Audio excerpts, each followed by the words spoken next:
Hey, thanks for joining us. We're back at the shop today at the international headquarters for Greg Racing's podcast, which is, we're here in Salem, Oregon. Not much happens, but we do have a good time. We have a lot of laughs at this desk. Today may not be so damn funny, though. It's a lot easier to talk about the success of the car when, let's say it looks like that going down the course, because that was a good day. It was a lot of fun. The car ran well, and it's just awesome when you can see the flames out to the wing. Man, that's a hell of a lot of fun. And so we enjoy talking about that and good performance numbers. What about when it doesn't go quite as you'd hope? Because it's got nitro in the tank. It can do anything. Nitro can tear up a brand new anvil in 5 seconds. It's just stunning the amount of damage it can do. And that's what we get to talk about today, is the damage we can do. Normally, I don't spend a lot of time talking about blowing stuff up, because most of the time, frankly, we blow stuff up for one of just a few reasons. Crew guy is screwed up. We have that happen a lot. Driver screwed up. That's happened a couple times. Tuner screwed up. That's me. It's happened. The tune-up doesn't normally blow it up, but I've certainly made mistakes. So you're trying not to take these people and throw them under the bus and say, look what a moron they were. We screwed up all their parts. And so we don't do that very often. But today, we heard a motor at that night race, and it was for a cause I've never seen before. Well, after I started looking into it, I knew what happened. I just couldn't figure out how in the world it was possible.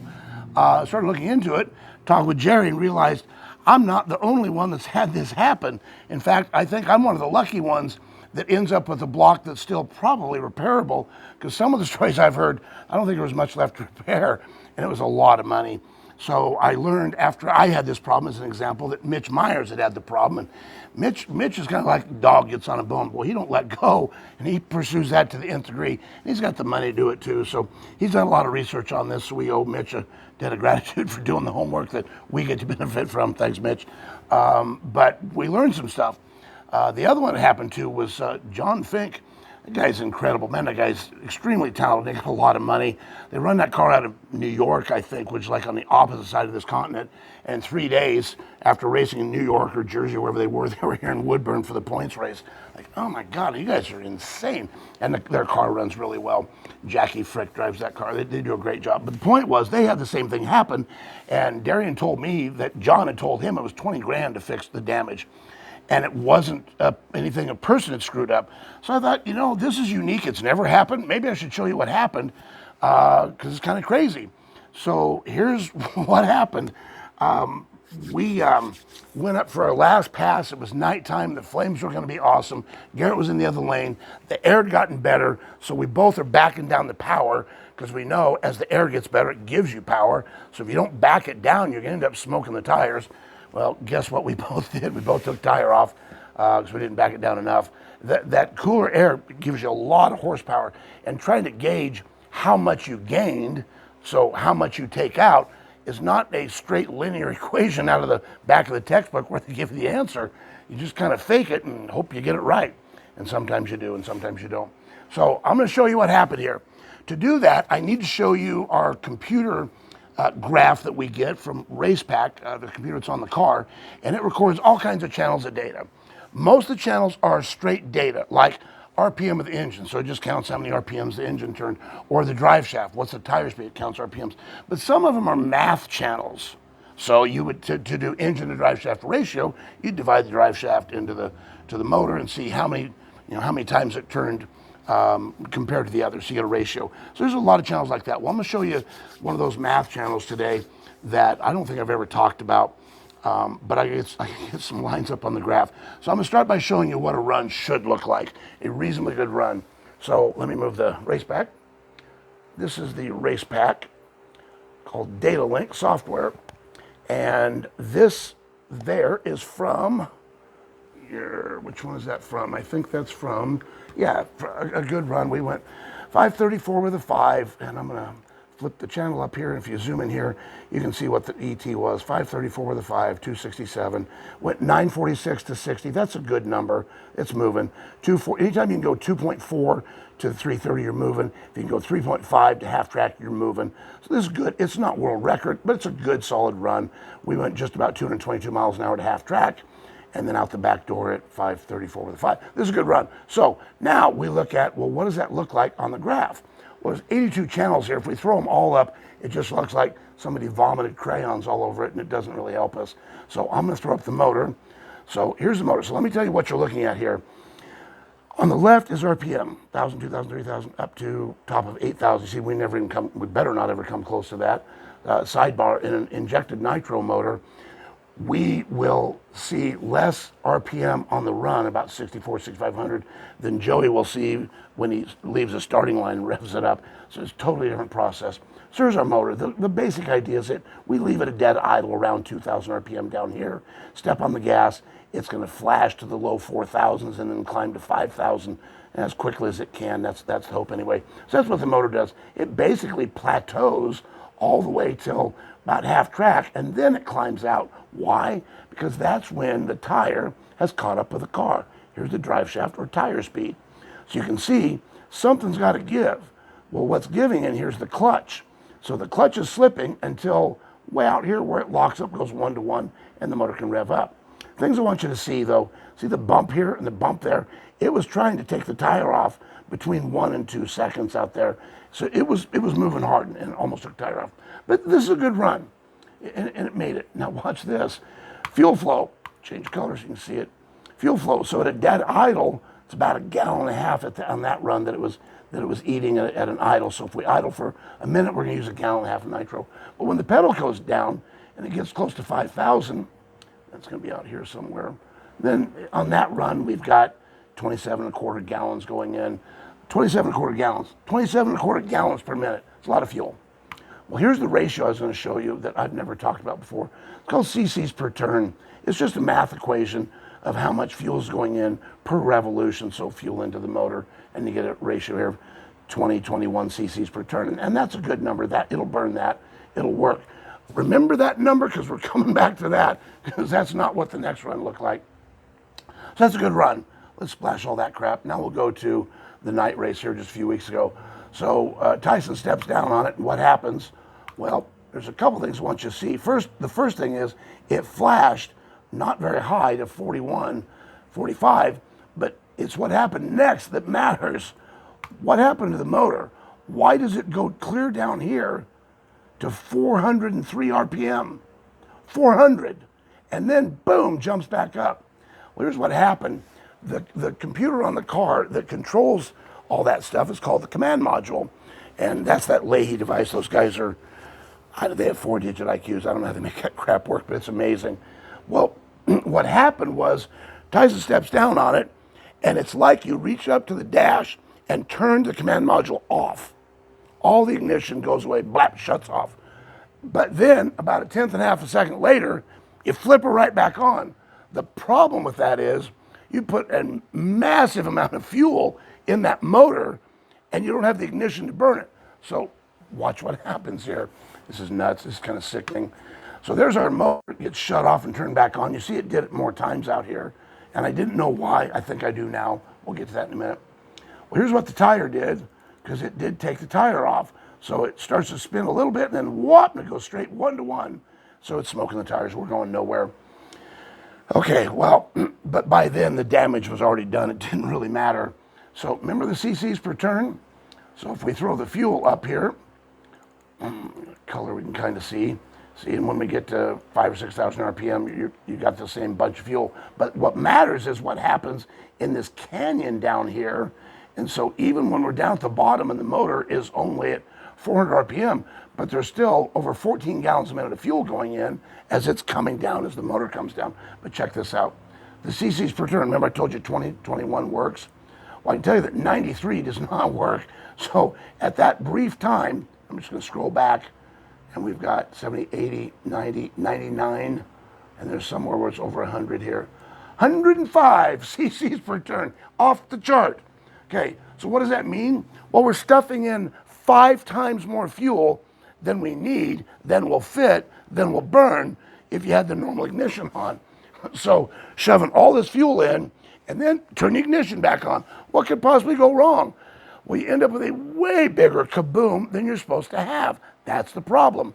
So you're supposed to have a connecting rod that looks like that. That's what they look like when they go in. It's a real nice Bill Miller rod. They do a good job. There's a couple other brands they do a good job too, but Miller makes nice stuff. That's what it looks like when it goes in. Well, this is what it looked like when we found it later. This is number 7, and this is what's left of it. The crazy part, well, actually more than one crazy part, but I've never seen a rod break like that, where it's sheared like that. I've never seen this. The top half of the rod is forked out, so I can't even get the cap to go on. That's why I can't get these bolts to go in, because they don't line up anymore. So it just splayed it out, because the pressure on top, this is actually the piston. This is the piston that came out of that hole. Oh, crap, that don't look bad. No, it don't look bad. The bottom of it looks good. But the boom was so big, it shoved down that rod, and it shattered it like glass. So here's the next problem. This is the top portion of the rod, which should be like that, right? It should be there. So where's the wrist pin go? Well, right in the middle here. Fits tightly, it's what it's supposed to. Well, check this out. Now that cap's gone, I can't even get that to come close to fitting.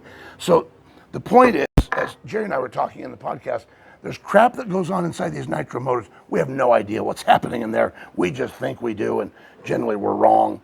So it destroyed that rod. Well, now once you pull the top of the rod off, the rod that's in there is now that long, so that's gone, okay. But you got that rod slinging around that crankshaft, and it's sawing the motor in half. That's the biggest problem. So it slings around, cuts the block in half, gets up into the cam, gets into the lifter bores, the side skirts, oil pan just saws it in half, and that causes a massive amount of damage. Tyson's got it all cleaned up. He's got patches being welded in. We think we're going to be able to save the block. We hope so, because it's a lot of money to get another one, and a lot of time if you had the money.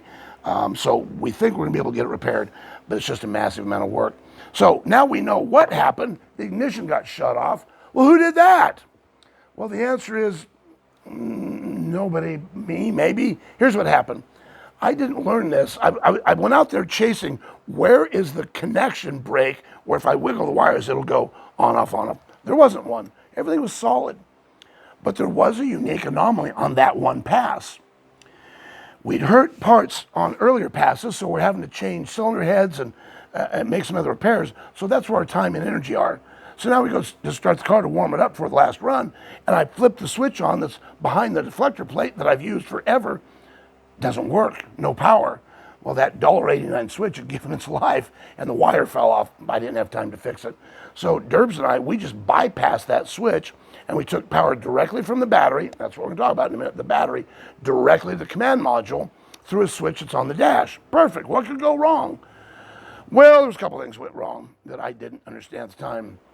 Number one, when we bypass that switch back on the deflector plate, also back there is another MSD component. It's called a capacitor.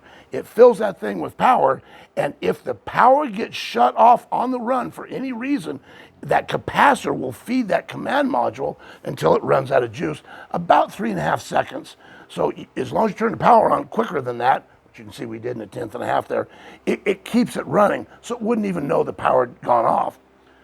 For the first time in the history of running my car, by bypassing that switch, we bypassed that capacitor, so it's not in the loop, all right? Well, all we have is a battery that stays lit for 5 seconds, and we're good. How could that go wrong? Well, years ago, there's we heard the rumor that somebody came out with a better mousetrap for doing batteries, how you do batteries on these cars. We've all been using these Milwaukee batteries on our tools. We've all got dozens of them. I got chargers all over in the trailer. Most of our tools are these. They work great. Well, this company back east called Neal and Parks, they're an incredible company. They make gobs and gobs of parts, mostly for super comp type dragster, super duper comp, that kind of car, because there's a bazillion of them, so you have a lot of client base. Well, they made an adapter, this billet adapter. You can take a Milwaukee battery out of your trailer, slide it into this billet adapter and pull the power out and power your car. Well, we got gobs of these. That's easy. Makes it cinch you to know your battery works, cinch you to change. You're not having to buy a dedicated battery for this. You just go get one out of the trailer. Worked great until it didn't. So I didn't talk to him, but according to Jerry, Mitch did. So Mitch called him and said, hey, what's the deal on this? And they said, this is third-hand information, so it's probably not precise, but it's close. They said, well, did you tell us it was going on an A-fuel car? Mitch said, well, no. Well, We don't make stuff for A-fuel cars. There's crap that happens to those cars and nobody even knows what it's doing. The shaking and crap that goes on, why would you use that? Well, because it's easy. Well, yeah, for a super comp car, but not for a nitro car. So we got scolded, I guess, like you should have known better. Well, then the next thing we learned is apparently these batteries have some kind of circuit board inside of them. And if you drop them or shake the crap out of the car, which we did at the end of last year, then the batteries can go bad and they don't work right. And part of the problem is they're intermittent. Hey, guess what we had? Intermittent, turn off, on, off, on, off. That is the one thing you cannot do. If you're gonna shut it off, it's off. But you can't turn it back on once it's got all that fuel in there and then kaboom. So that's what we did. So we're pulling that Milwaukee battery adapter off the car. You'll probably see it for sale here pretty soon. Make a heck of a deal. I think they're a great product, just probably not on a fuel car. There's just too much shaking and crap that goes on in these things to tolerate that. So we're going to go to a different style battery. But I'd never had this happen. And if that capacitor would have been in line, I don't think we'd have noticed it. In fact, I think it's been doing it for a while. But that capacitor covered our backside until it was bypassed. And it said, what do you want from me? You took me out of the loop, you idiot. Well, we did. So we learned a lesson, and us and apparently John Fink and Mitch Myers are no longer going to use Milwaukee batteries. So if you see a bunch of them for sale, you'll know why. And as long as you don't put nitro in the tank, you'll probably be fine. We thought that too. So that's what I know about that. So this is our Nitro Tech Talk that's kind of more depressing than encouraging. Unless I can prevent you from doing what we did, don't run that. It won't work for you for very long. It'll save yourself a lot of heartache and pain. Appreciate your time. If this is of any value to you, dear God, tell somebody, share it, like and subscribe. It'd mean a lot to us. We try hard to give you all content that you don't find anywhere else. I got some incredible compliments from people I do not know. A guy on a recent video made a comment, said, I only saw your video because I was watching Clay Milliken's. Clay's kind of the king of YouTube for drag racing. He does awesome videos and lots of them. I'd love to do what he does. Anyway, but after that, apparently the YouTube thing threw up one of my videos as a recommended feed. Well, if you like that, you might like this idiot. And so he watched my video. He says, this is the best content on the web. I've never seen anybody that puts this stuff out. And that's been my premise, is I want to share some of the technical stuff I've never seen anywhere. We all talk about numbers. We hauled ass on this number and all the stuff you can see by watching the video of them run the car. I already know that. I want to know the crap that you don't tell anybody. That's what we do. We're the idiots here that'll tell you all the crap that, oh my God, we shouldn't be talking about. But it's interesting. It's really interesting. We learn a lot. Sometimes at great cost and great pain. Ugh. So I hope you enjoy this. And we will be back with you soon. We've got more podcast guests to visit with. Jerry was really happy with this podcast. God, that's really a killer deal too. He's not exactly Captain Tech, but got him to watch it. And the first thing he said was, God, that thing was 2 hours and 58 minutes long. I said, yeah, I know. When you said, do you have any more pictures? What do you think we're going to do? Shut it up. We went for a long time. But man, the stories that we heard and some of the raw emotion that came out from some of the stories from him from 50 years ago, I had no idea, never heard this stuff, was really moving and very well worth it. We'll put a link for that. And if you want to check it out, it's worth your time. Put it on when you're driving somewhere and got some time. It's a hoot, a lot of laughs and a couple moments that might even put a lump in your throat. It sure did mine, and it was worth the time. Appreciate y'all. You could be anywhere. You could be watching Clay's videos, for God's sake. He's got a million of them. But you're here watching this, and I appreciate you very much. Thank you. We'll all talk soon.